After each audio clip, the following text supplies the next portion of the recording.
te doy esa recomendación, comunícate con los Cordis para que te solucionen el problemita de software que tienes. Bueno, entonces vuelvo a repetir esa primera parte. Hecho jurídico es aquel que sucede en la naturaleza en donde no interviene el hombre, pero va a tener una consecuencia jurídica. En esta parte diré lo siguiente, un ejemplo. Un terremoto o un maremoto. ¿Qué es lo que pasa? Por ejemplo, en el caso del terremoto, es algo que de alguna forma no provoca el hombre. Un terremoto no es provocado por el hombre, simplemente es provocado por el fortunio de la propia naturaleza. Pero ¿qué es lo que pasa? Obviamente va a tener algunas trascendencias dentro de la escala del derecho, y aquí pondré lo siguiente, primera parte. Pueden existir derrumbes, pueden existir afectaciones a propiedad determinada, ¿y qué va a dar como consecuencia? La propiedad es un derecho que se regula dentro de una legislación jurídica, en este caso el derecho civil. ¿Qué es lo que va a pasar? Todos conocemos que una propiedad, en el momento en que tiene algún tipo de desperfecto, va a tener una caída en la cuestión del avalúo.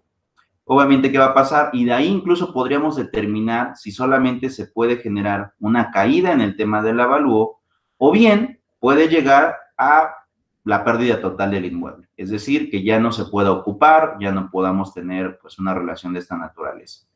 Entonces, en esta parte, ¿qué es lo que voy a estar diciendo? Bueno, es algo, es un hecho, es un suceso en donde no interviene el hombre, en donde no existe la voluntad del hombre, pero sí puede tener trascendencia dentro del derecho. ¿Por qué? Porque se pueden dar incluso derrumbes, hay que quitar casas, volver a construir, y bueno, ¿eso qué implica? Daños en propiedad ajena o literalmente la destrucción de los bienes inmuebles o de los bienes muebles. Ahora, por otro lado, ¿qué es lo que pasa?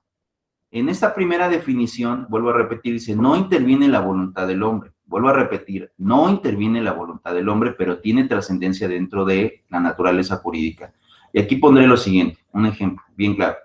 También puede pasar en un suceso generado entre particulares, entre dos ciudadanos, en donde no interviene la voluntad, sin embargo, trasciende dentro de la escala del derecho. Un ejemplo de esto, no tengo aquí, pero por ejemplo, supongamos que este es un automóvil. Tengo un mouse. ¿Y qué es lo que pasa? Tengo un automóvil que va transitando por una avenida y de repente, ¿qué pasa? Llega otro automóvil transitando por otra avenida. Sin darse cuenta, llegan a darse un percance. Es decir, hay o existe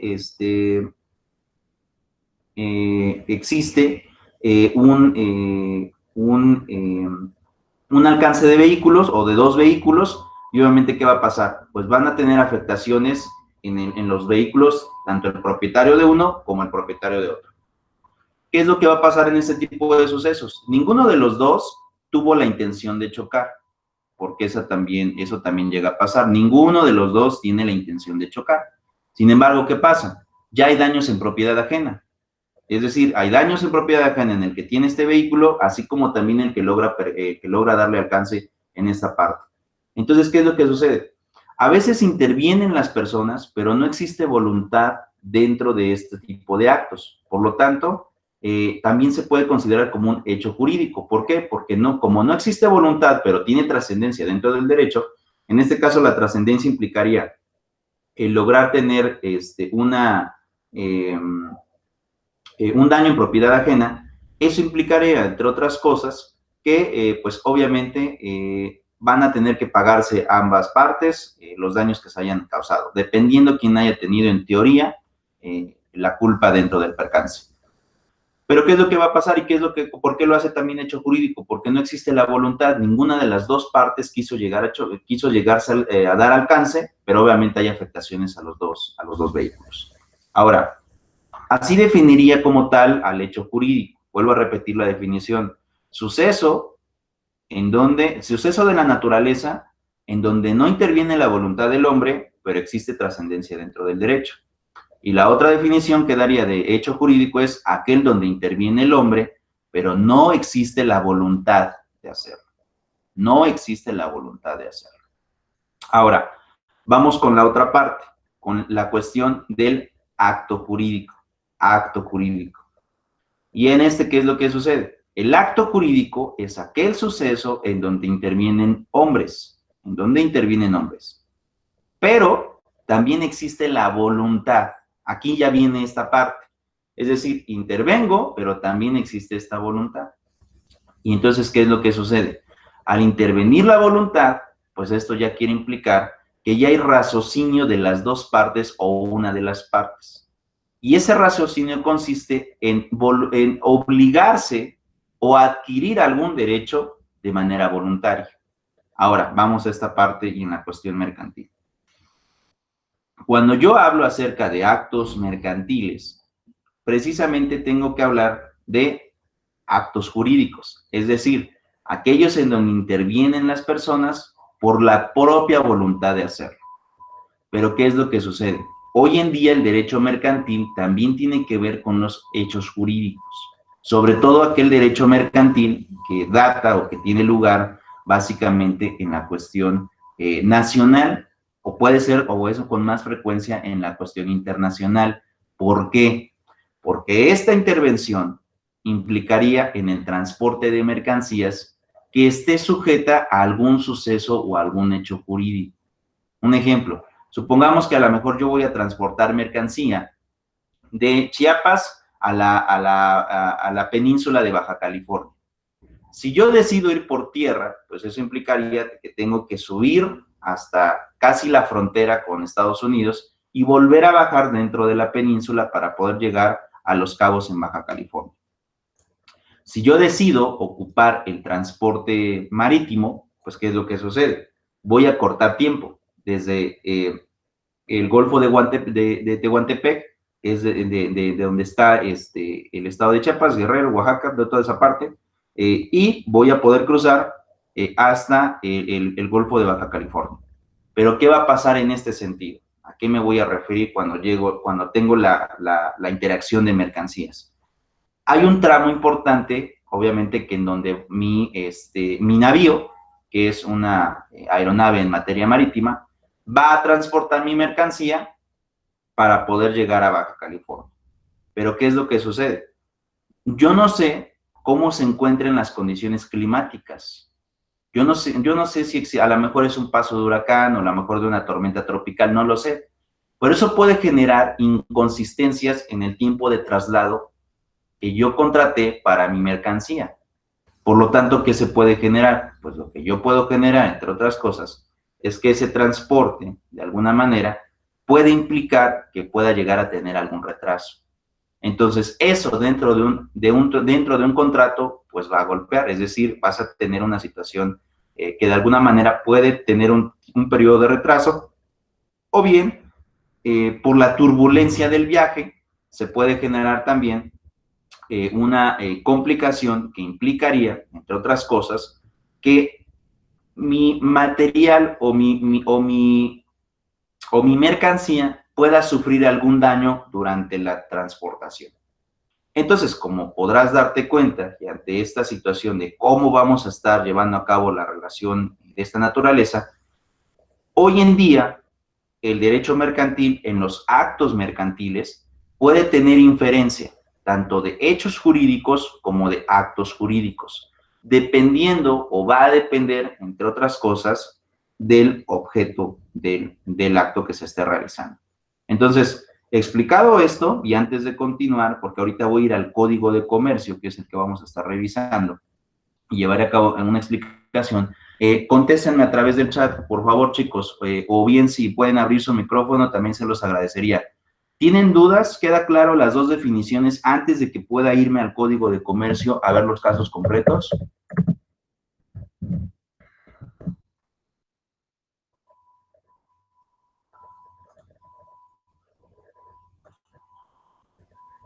Todo claro, profe. ¿Todo claro? Los demás, chicos, por favor, les pido que me contesten. ¿Todo bien? ¿Sí se lograron comprender las dos definiciones?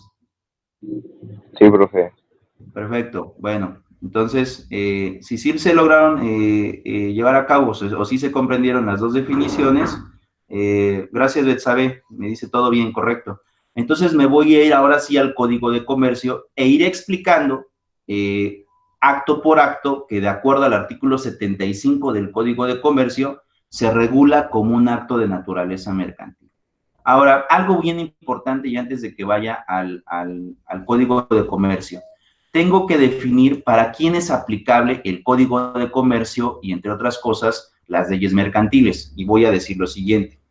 Para no irme, para esa parte no la quiero leer del código porque es un poco extensa y bueno, lo quiero resumir. ¿Qué es lo que sucede? El Código de Comercio establece quiénes son sujetos a la legislación mercantil. Y aquí pone algo también que va a influir en los actos que se vayan a celebrar en materia mercantil. Y también va a hacer una distinción de un acto civil y un acto mercantil. Y diré lo siguiente en esta parte.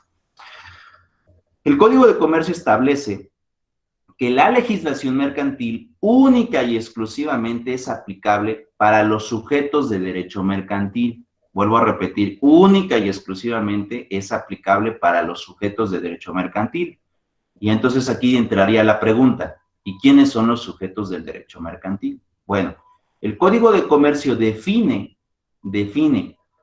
que son todos aquellos sujetos de derecho mercantil, aquellos que hacen del comercio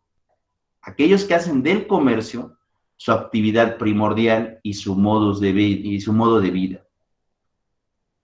Es decir, que a través de las diferentes relaciones y actos que va a estar llevando a cabo con terceras personas, él logra obtener un lucro por medio del cual, pues logra tener una diferencia en cuanto a materia económica que le permite, obviamente, poder ganar dinero. Entonces, ¿qué es lo que pasa? No todas las personas celebran actos mercantiles, solamente aquellos que se dedican en realidad al comercio, solamente aquellos que se dedican al final del comercio. Entonces, ¿qué es lo que pasa? Y aquí pondré una clara definición para que te des una idea cómo se logra dividir. Un ejemplo, un contrato de compra-venta. ¿Cómo puedo saber si es un contrato de compra-venta de naturaleza civil o de naturaleza mercantil? Lo primero que tengo que analizar son los sujetos que van a intervenir en ese acto. Entonces, ¿qué pasa? Este ejemplo es muy común.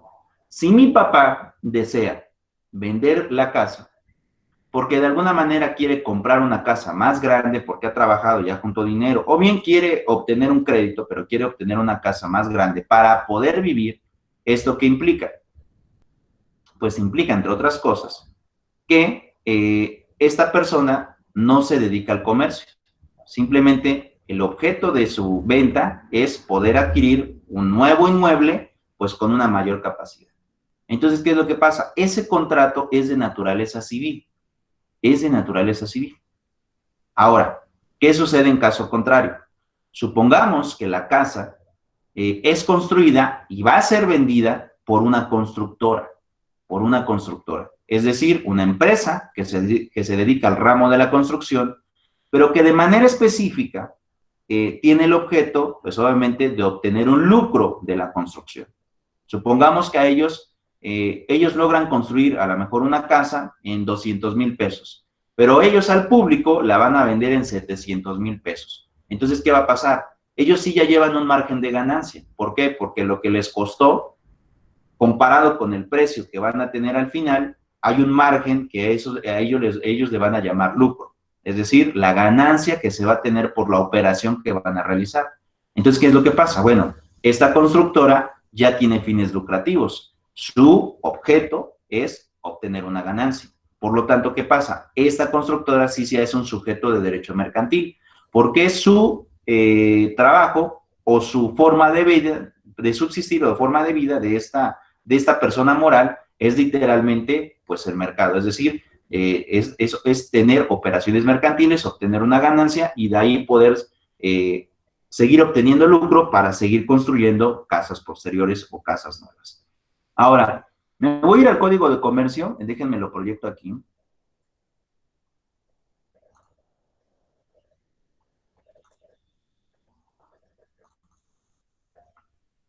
Listo, a mí me parece que ya lo estoy compartiendo.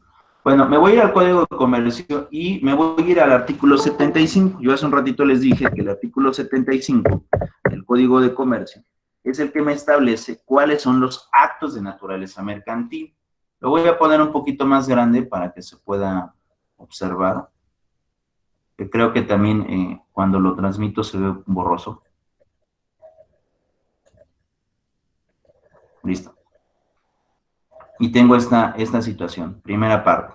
Fíjense, este capítulo del artículo 75 nos va a referir de manera genérica la mayoría de actos mercantiles, la mayoría. Sin embargo, no quiere decir que sean los únicos. Existen muchísimos más actos de comercio. Y antes de que continúe y antes de que los vea, también definiré algo. Miren, dejaré de compartir y me voy a poner en la pantalla. Tengo lo siguiente. ¿Qué es lo que pasa en esta situación? Vean, la ley, es decir, en este caso el Código de Comercio, nos va a dar una definición de todos los actos, obviamente, de naturaleza mercantil, los que logre contemplar la ley. Pero la ley también tiene tres objetos. ¿Cuáles son esos tres objetos de la ley? Primera parte. La ley te puede permitir actos, que es precisamente el artículo 75 del Código de Comercio.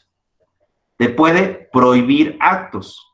¿Qué es lo que pasa cuando te prohíbe actos? Esto quiere decir, entre otras cosas, que si tú quieres realizar este acto, de plano va a ser ilegal. ¿Por qué? Porque la ley te lo va a prohibir.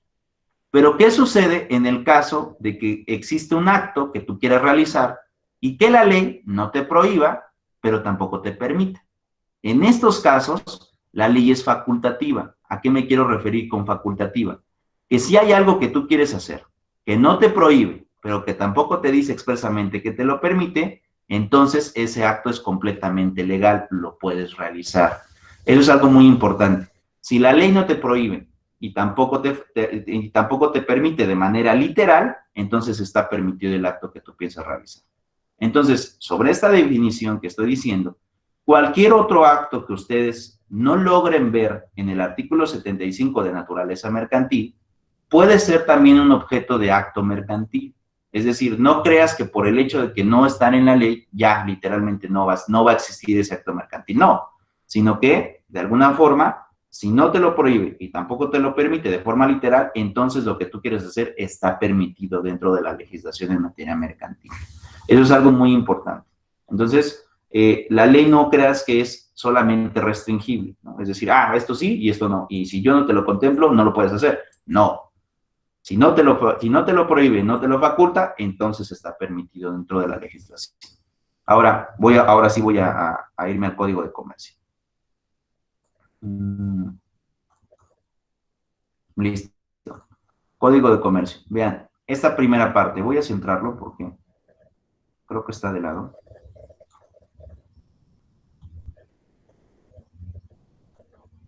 Dice, la ley reputa actos de comercio. Y dice, y nos va a dar ahora sí el catálogo de los cuales contempla el Código de Comercio. Y dice, todas las adquisiciones, enajenaciones y alquileres verificados con propósito de especulación. Esta frase, que se va a ocupar mucho en derecho mercantil, propósito de especulación, es lo que nosotros llamamos de manera coloquial objeto de tener ganancia. Es decir, tú compras, vendes obviamente por obtener un lucro, de tener una ganancia de esa operación, de la compra-venta. Entonces, la especulación implica eso, obtener una ganancia.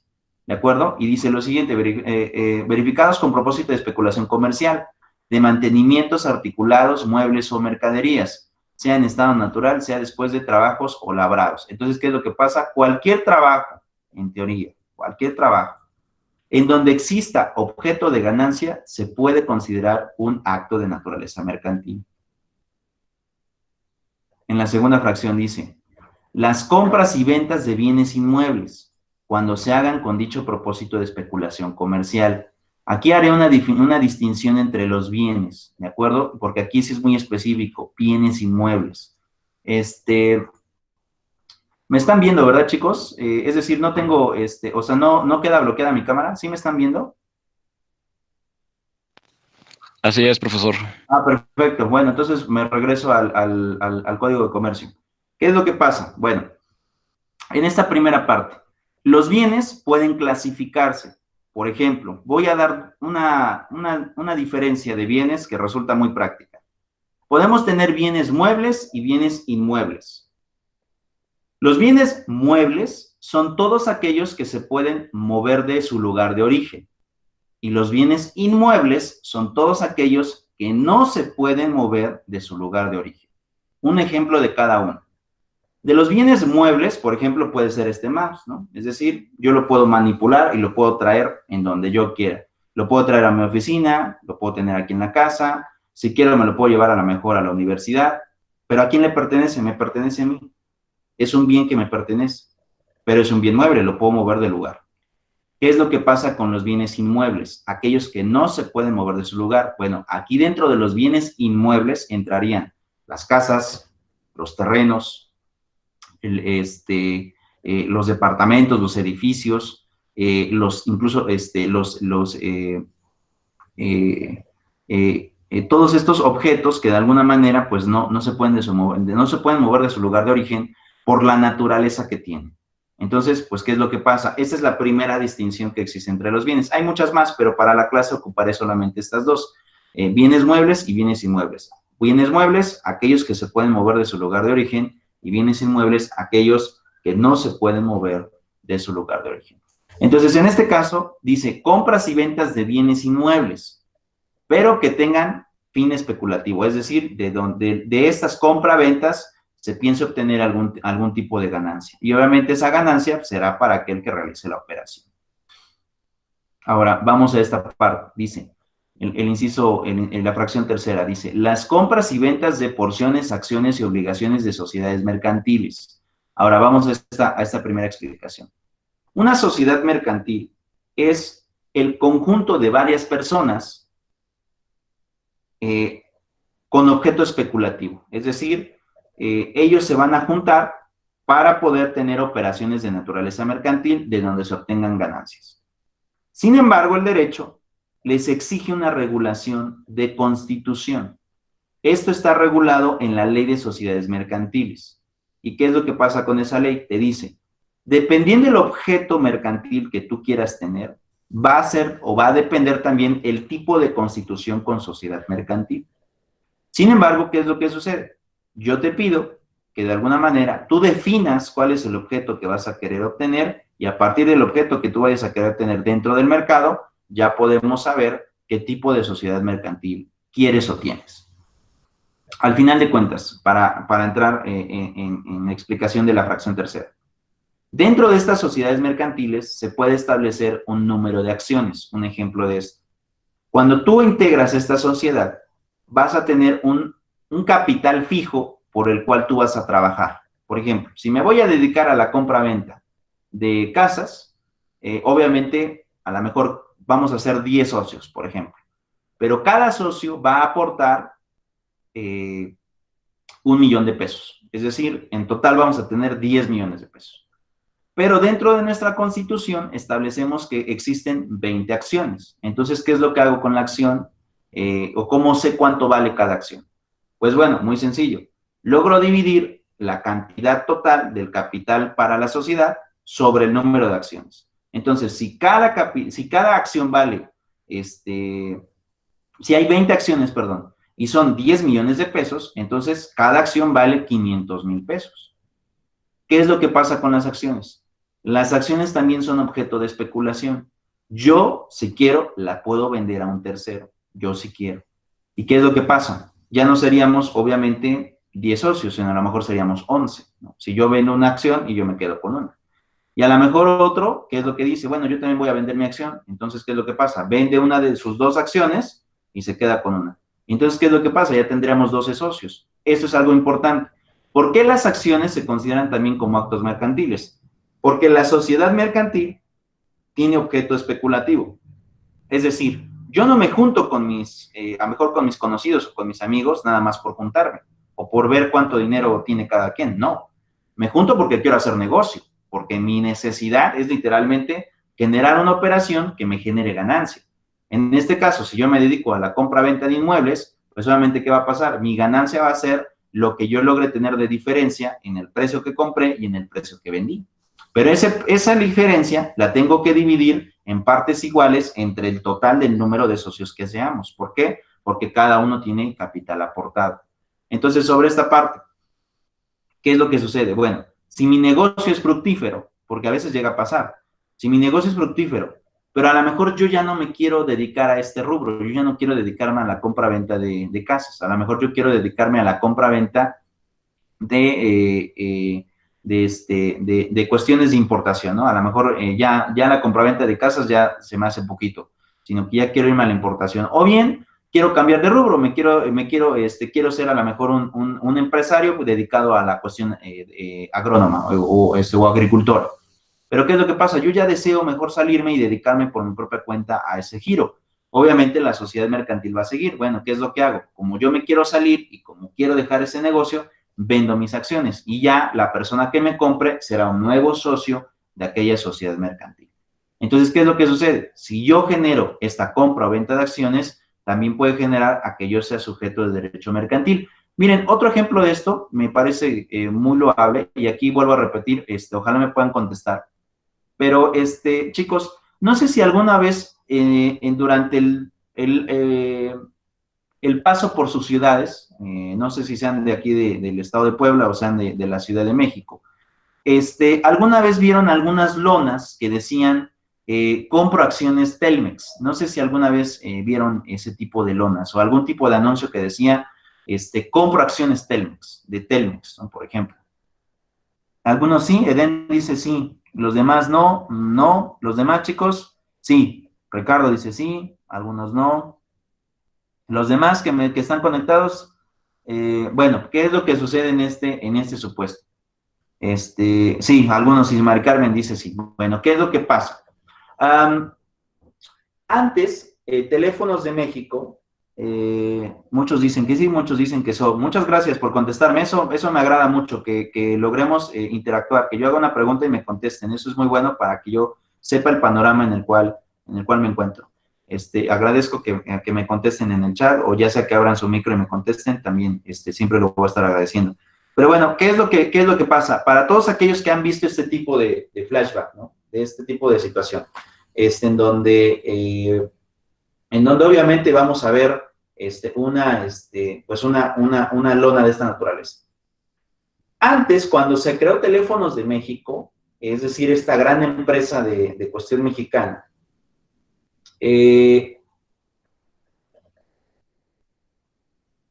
permitía el contrato de tu línea telefónica, que como era una empresa del Estado, porque Teléfonos de México empezó como una empresa del Estado, en el momento en que tú, obviamente, contratabas tu servicio, no solamente estabas contratando tu servicio, vuelvo a repetir, no solamente estabas contratando tu servicio, sino que también estabas llevando a cabo la contratación de una acción dentro de Teléfonos de México. En pocas palabras, si yo contrataba mi línea telefónica y Teléfonos de México todavía le pertenecía al gobierno, yo me estaba volviendo en ese momento accionista de Teléfonos de México. Eso muy poca gente lo sabe, pero en realidad así pasaba. ¿Qué es lo que pasa? Para que tú pudieras conservar tu acción o tu porcentaje de acción dentro de Teléfonos de México, tenías que conservar tu número desde la época en que habías contratado hasta la actualidad. Y aquí viene el ejemplo para que se percaten cómo estuvo el negocio en esa paraestatal. No era una paraestatal, hoy es una empresa privada, pero cómo estuvo el negocio allí. Cuando el presidente Carlos Salinas de Gortari le privatiza Telmex y se lo vende a Grupo Carso, que hoy en día le pertenece a Slim, a Carlos Slim. ¿Qué es lo que hace Carlos Slim? Carlos Slim tenía que eliminar todas las acciones que habían sido distribuidas por parte gubernamental. Entonces lo que hizo Carlos Slim fue lo siguiente. Les dijo a la mayoría, ¿sabes qué? Necesitamos actualizar tu línea telefónica. Entonces, terminamos o damos por terminado tu contrato de teléfono que tú obtuviste desde los años 70, 80, y celebramos un nuevo contrato. Para la hora de celebrar un nuevo contrato, también te doy un nuevo número telefónico. ¿Y qué es lo que pasa? Cuando tú hacías esto, prácticamente, ¿qué pasaba? Lograbas renunciar a tu acción. Y, obviamente, de ser socio de Teléfonos de México, ahora te convertías en simplemente un usuario de la empresa. Y entonces mucha gente perdió acciones así. nunca se dio cuenta y obviamente tampoco muchos se asesoraron, ¿no? Pensaban que simplemente era un cambio de teléfono, pero en realidad no solamente era un cambio de teléfono, sino que había una acción que tú habías comprado en el momento de la contratación de tu teléfono. Entonces, ¿qué es lo que pasaba? Mucha gente también decidió conservar el mismo número. Mucha gente no quiso llevar a cabo la contratación de un nuevo servicio o de tener un nuevo número telefónico. No quisieron. Y ellos, obviamente, desde los años 70, 80, conservaban el mismo número. Cuando, todos los que me contestaron que sí, porque fueron varios, que sí vieron estas lonas que decían, compro tus acciones Telmex, era porque en realidad lo que iban a comprar era la línea telefónica. Y la iban a comprar precisamente para empezar a generar inversión y obtener ganancia dentro de la propia empresa de Telmex. Y por eso es que vieron en muchos lugares lonas grandes que decían, compro tu acción Telmex. Muchos de ustedes se habrán preguntado, ¿y cómo te conviertes accionista de Telmex, no? Bueno, pues una forma sencilla de ser accionista de Telmex era esa. Era haber contratado un servicio de telefonía desde los años 70, 80 y que obviamente te iba a dar una acción en la cuestión telefónica. ¿Qué es lo que pasa? Pues esta empresa, en el momento que se vuelve de orden privado, en el momento en que de alguna manera privatiza y ahora le pertenece a Grupo Carso, pues ¿qué es lo que pasa? Pues todas esas acciones que se perdieron por la nueva renovación de contratos, pues implicó que esas acciones las recogiera Slim sin necesidad de pagar un solo peso y solamente quedaron aquellas acciones en donde las personas no quisieron renovar su contrato. Entonces, ¿qué es lo que pasa? Esas lonas iban tendientes a eso. Querían comprar las líneas telefónicas. ¿Por qué?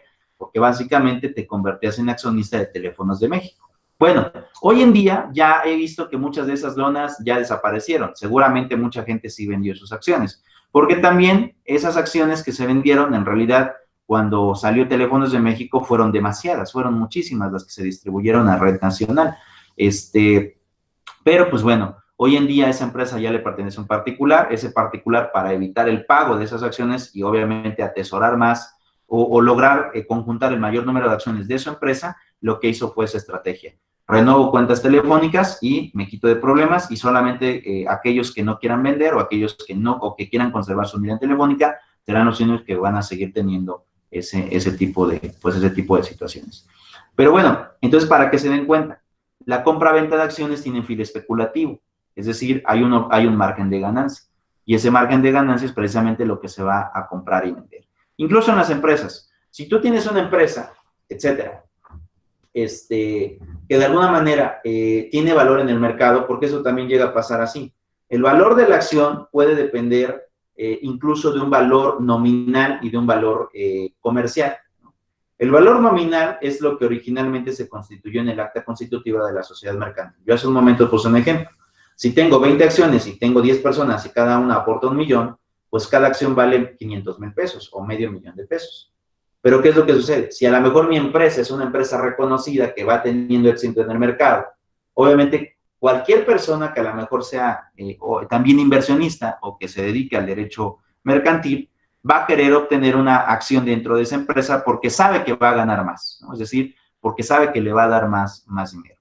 Entonces, ¿qué es lo que pasa? El precio de la acción no solamente implica en pagar lo que está aportado en el capital social. A veces influye también el éxito de la empresa, el marketing, el tema del reconocimiento en el mercado, si es que tiene importación, exportación. Sobre eso, a lo mejor, si mi acción en un valor nominal vale 500,000 pesos, porque es el dinero que yo tengo aportado al capital de la sociedad mercantil, a lo mejor si ya tengo una empresa reconocida, si yo quiero vender esa acción de 500,000 pesos en el mercado, no va a costar 500,000 pesos. A lo mejor mi acción en el mercado llega a valer hasta 3 o 4 millones de pesos. ¿Pero por qué llega a valer ese valor en el mercado? Porque obviamente mi empresa es exitosa y porque es un hecho que aquella que compre mi acción va a tener más ganancias de lo que le cueste dicha acción. Entonces, ahí también tenemos que aprender a diferenciar entre el valor nominal y el valor comercial de una acción dentro de una sociedad mercantil. Vuelvo a hacer la pregunta, ¿todo claro hasta aquí, chicos? ¿Puedo continuar?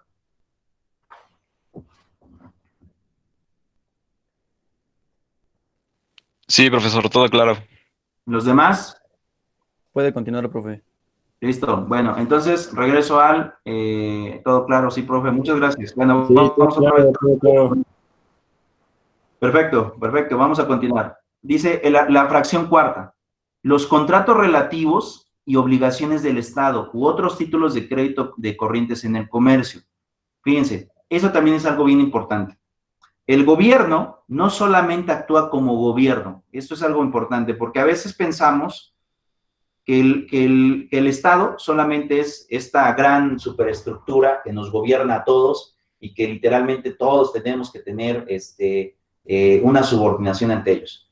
Y que los gobiernos solamente pueden llevar actos o contratos con otros gobiernos. Esto es una idea completamente errónea. Los gobiernos también pueden operar como particulares. Esto suena de alguna manera controversial, pero es una realidad jurídica. El gobierno puede actuar como un ente público, como un propio sistema gubernamental, pero también puede actuar como un sistema particular. Es decir, el gobierno puede celebrar contratos o tratados internacionales con otros gobiernos o con organizaciones internacionales, pero también puede hacer contratos con privados. Incluso ahorita voy a ocupar el ejemplo de la pandemia que ahorita estamos viviendo y si no se acuerdan también de la pandemia de 2009, esa me tocó también vivirla en 2009. Por cierto, también fue en Semana Santa, también ahí nos fuimos un mes de cuarentena por aquella pandemia. Pero bueno, voy a hacer esta explicación. Un ejemplo. Si yo quiero generar un contrato de compraventa de manera gubernamental, de cuestión, de cuestión estatal, ¿no? Por ejemplo, ¿qué es lo que pasa? Y para que se den cuenta, ¿qué acuerdos tiene México con otros gobiernos para la cuestión mercadera? Yo puedo celebrar un tratado internacional. Un tratado en realidad es un convenio, es un acuerdo, nada más que transfronterizo. ¿Qué es lo que sucede? En el caso de México, tuvimos anteriormente la celebración del Tratado de Libre Comercio. Hoy en día tenemos el llamado Tratado TIMEC, ¿no? Es decir, que por cierto ya entra en vigor el primero de junio. ¿Qué es lo que pasa? Son acuerdos entre entre tres países fundamentalmente, Canadá, Estados Unidos y México.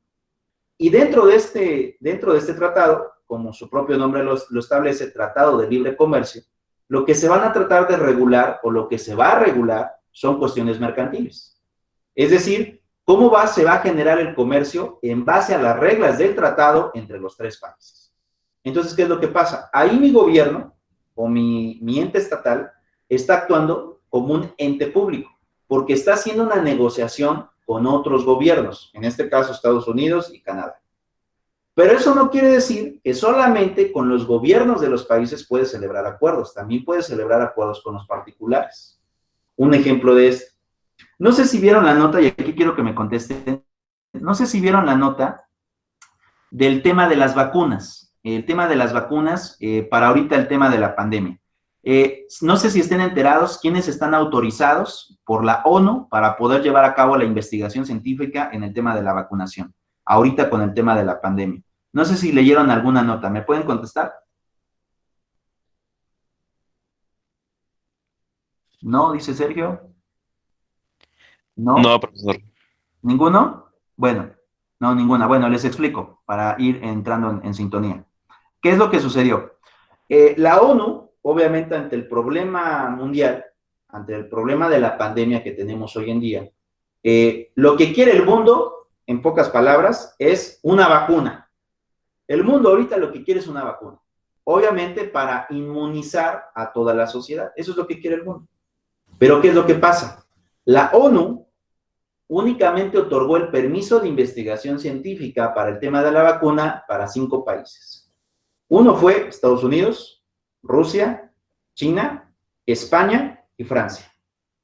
Fueron los únicos 5 países que se autorizaron para la investigación científica de la vacuna.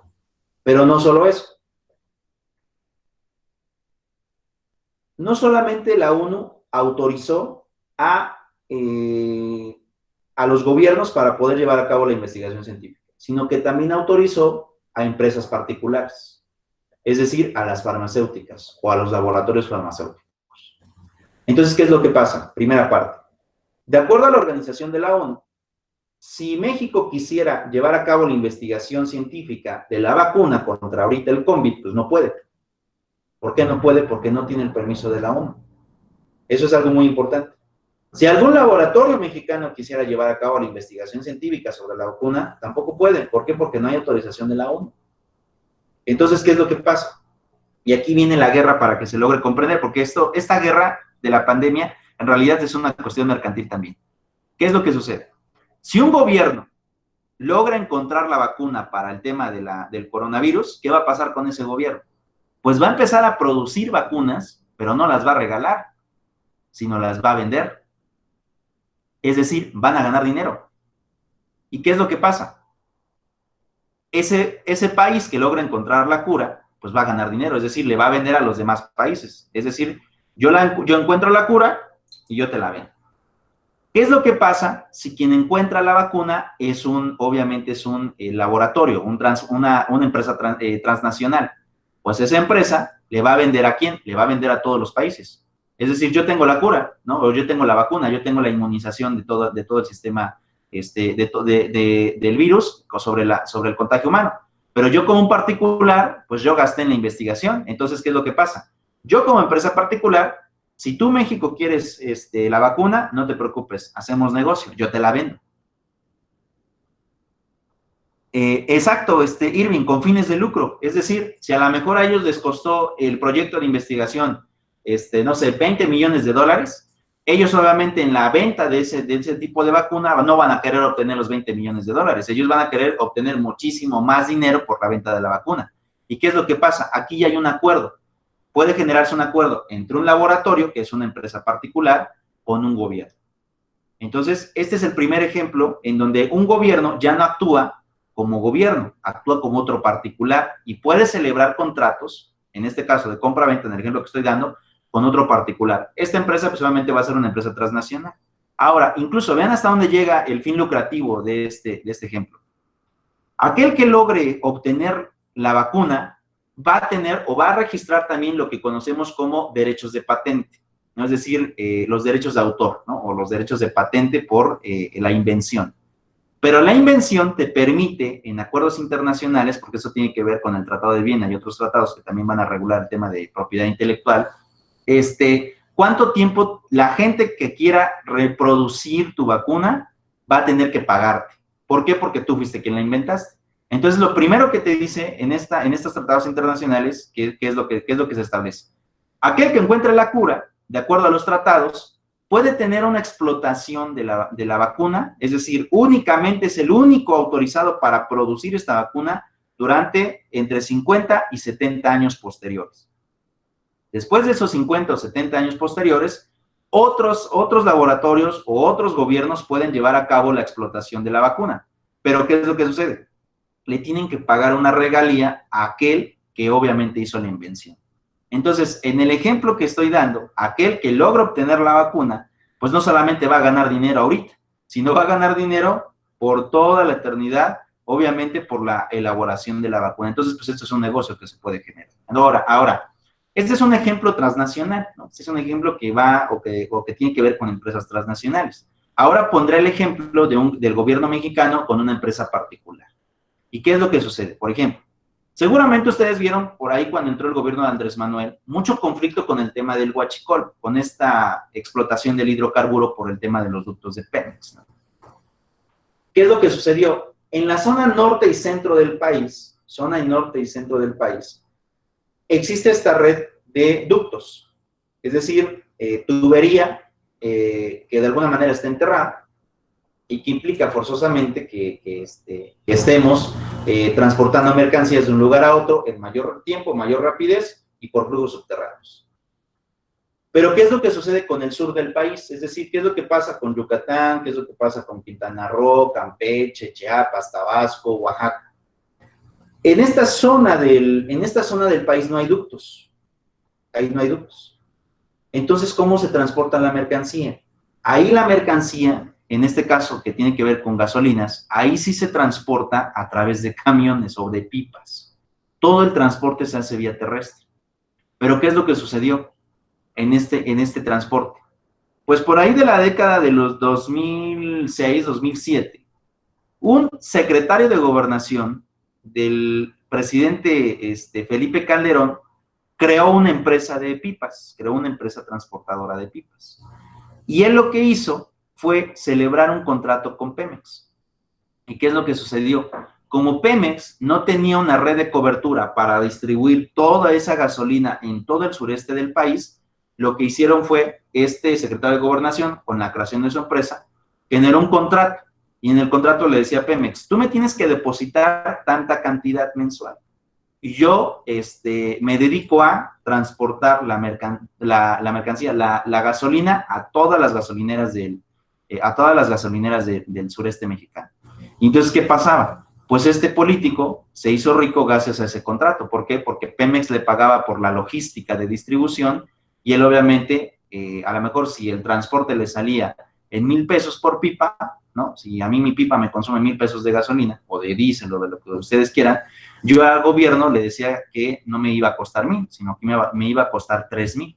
Si esto lo multiplicamos por todas las pipas que andaban distribuyendo gasolina en el sureste mexicano, pues imagínense cuánto lucro había allí. Había un fin especulativo bastante importante.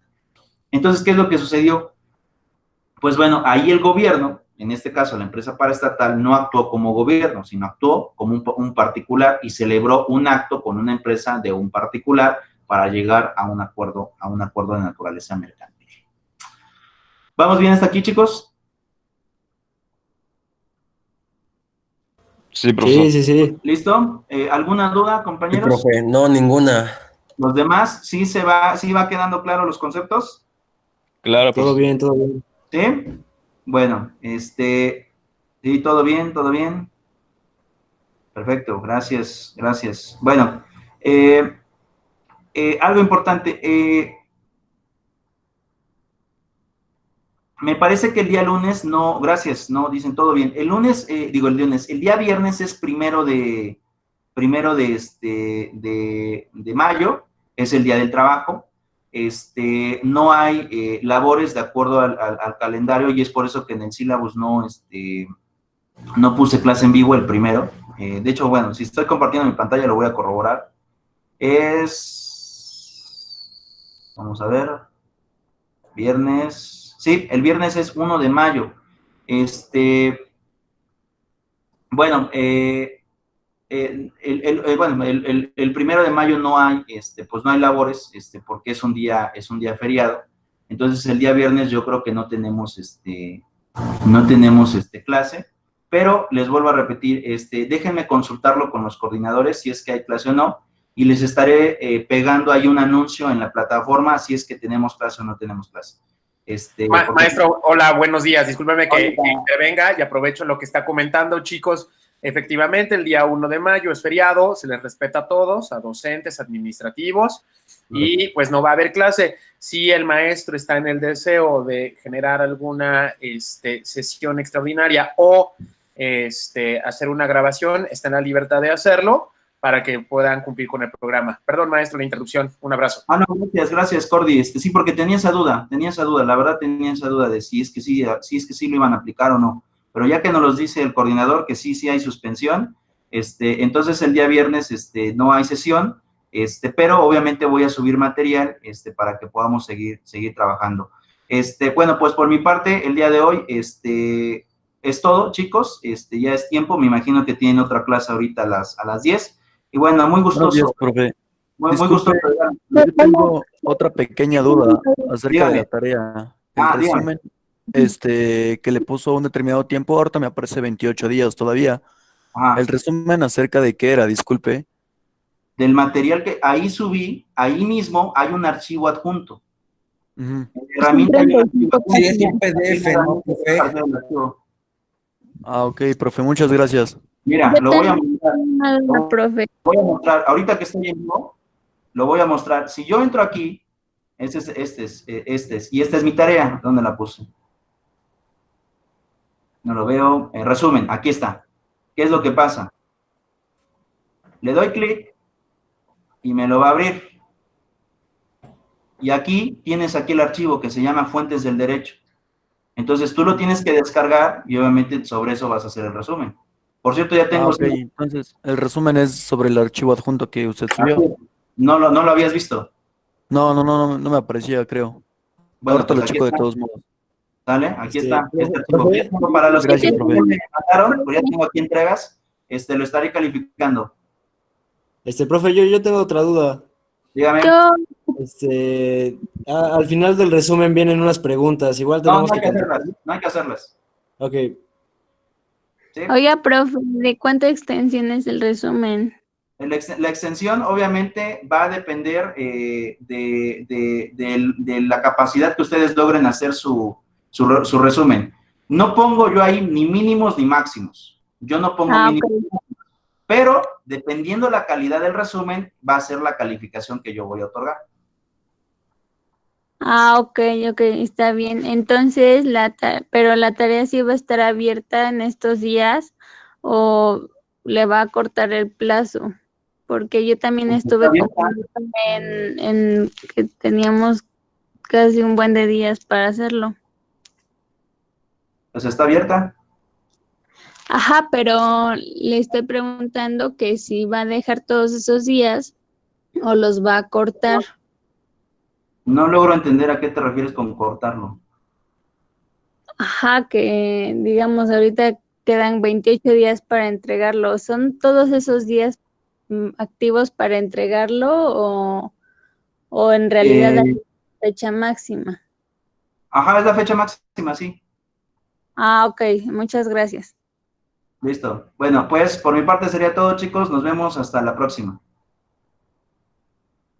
Hasta luego, cuídense. Hasta luego.